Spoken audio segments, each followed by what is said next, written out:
Bismillahirrahmanirrahim. Assalamualaikum warahmatullahi wabarakatuh. Apa kabar para sahabat?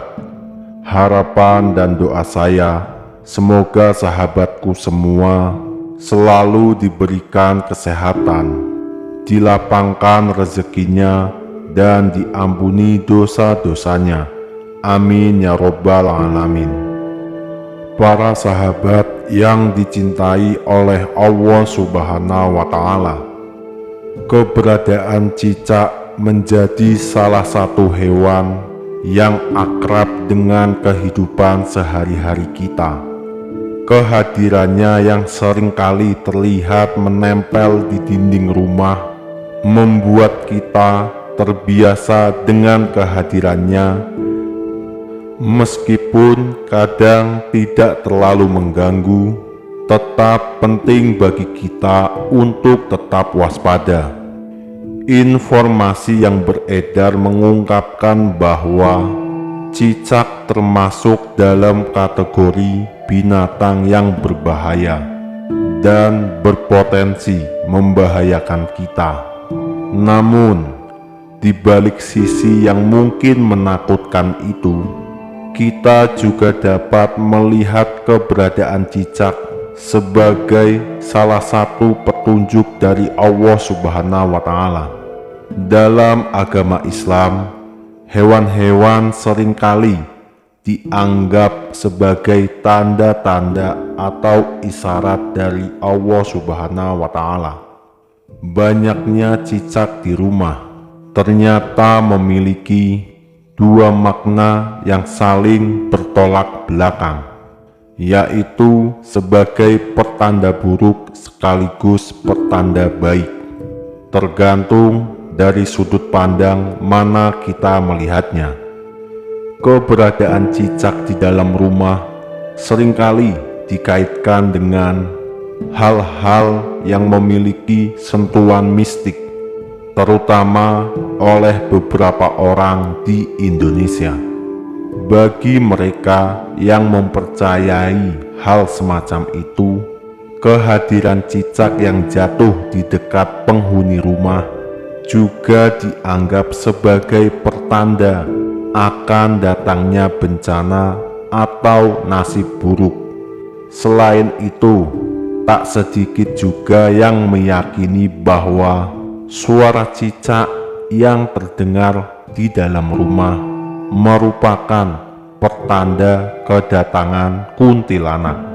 Walaupun begitu, terlepas dari kepercayaan yang diyakini sebagian orang yang ada di Indonesia, sebenarnya terdapat alasan mengapa reptil kecil ini seringkali terlihat berkeliaran di dalam rumah jika kita melihatnya dari sudut pandang keagamaan.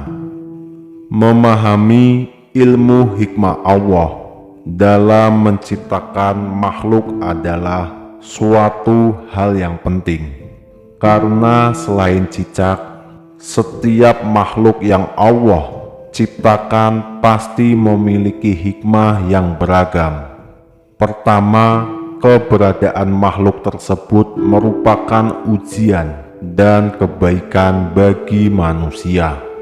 Allah Subhanahu wa Ta'ala menciptakan makhluk-makhluk tersebut agar kita dapat mengambil manfaat dan kebaikan dari mereka. Sebagai contoh, lebah yang diciptakan oleh Allah memberikan madu yang bermanfaat bagi manusia, sebagaimana yang tercantum dalam ayat Al-Quran.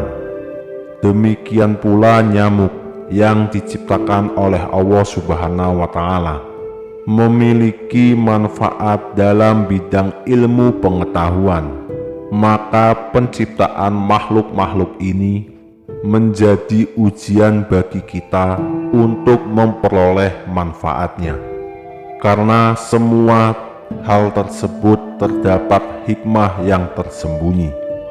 Ketika Allah menciptakan nyamuk dan lalat, Allah Subhanahu wa Ta'ala menunjukkan kita bahwa ada hal-hal yang harus dijauhi untuk kebaikan kita. Ini adalah salah satu cara dari Allah Subhanahu wa Ta'ala memberikan petunjuk kepada kita bahwa ada hal-hal yang tidak baik dalam lingkungan sekitar kita. Sebagaimana keberadaan cicak, setidaknya ada beberapa faktor yang menyebabkan cicak masuk ke dalam rumah. Cicak umumnya menyukai serangga sebagai makanan utamanya. Reptil kecil ini sering memangsa laba-laba, siput, ulat, bahkan nyamuk. Selain itu, cicak juga suka menyukai hewan terbang seperti lalat. Jika rumah menjadi tempat bersemayam bagi serangga-serangga tersebut, kemungkinan besar cicak akan ditemukan di dalamnya. Sebenarnya kehadiran cicak di rumah dapat membantu mengurangi populasi serangga yang mengganggu. Namun, terkadang keberadaan mereka membuat rumah terlihat kotor karena kebiasaan cicak meninggalkan kotoran yang dapat menyebabkan rasa jijik dan beresiko menyebarkan penyakit seperti salmonella. Oleh karena itu, menghilangkan hewan-hewan yang mengganggu seperti nyamuk, lalat, ataupun cicak bukanlah tindakan kejam, tetapi merupakan upaya untuk menjaga kebersihan lingkungan. Nabi Muhammad selalu memerintahkan untuk membunuh cicak, dan di dalam hadis yang diriwayatkan oleh Al-Bukhari disebutkan bahwa membunuh cicak mendapat pahala. Rasulullah SAW memerintahkan untuk membunuh al-wazaq, dan Rasulullah bersabda, dahulu al-wazaq meniupkan api kepada Nabi Ibrahim.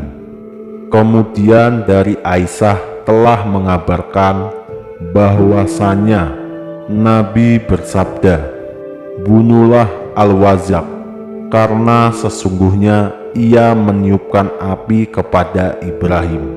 Ia berkata, sesungguhnya Aisyah membunuh wazaq tersebut. Hadis riwayat Ahmad. Para ulama sepakat cicak termasuk al-wazaq yang dimaksud tersebut. Para sahabat yang dicintai oleh Allah Subhanahu wa Ta'ala, demikianlah yang bisa saya bagikan. Semoga bermanfaat untuk kita semua. Mohon maaf apabila ada kata-kata yang salah.